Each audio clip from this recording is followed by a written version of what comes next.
সূরা শামসের শুরুতে আল্লাহ তাআলা ধারাবাহিকভাবে টানা নির্বিচ্ছিন্নভাবে 11 বার শপথ করেছেন।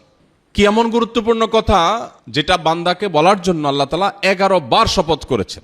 এর ধারে কাছের সংখ্যার শপথ গোটা কোরআনের কোথাও নেই। প্রিয় ভাইরা আমার, সেটা হলো আত্মশুদ্ধি, আত্মনিয়ন্ত্রণ, আত্মসংযম। এই বিষয়টার গুরুত্ব বোঝাতে গিয়ে আল্লাহ 11 বার শপথ করে বলেছেন, কদ আফলাহা মান যাক্কাহা ওয়া কদ খাবা মান দাসাহা।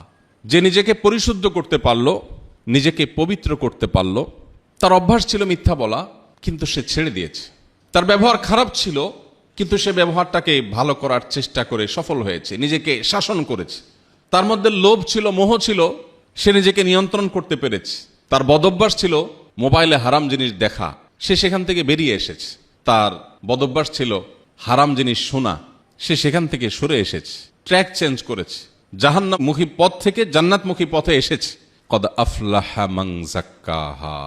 যে পরিবর্তন করতে পারলো নিজেকে, পরিশুদ্ধ করতে পারলো নিজেকে, নিয়ন্ত্রণ করতে পারলো নিজেকে, সংযমী করতে পারলো নিজেকে, আল্লাহ বলছেন 11 বার শপথ করে বলেছেন এই ব্যক্তি সফল হয়ে গেল।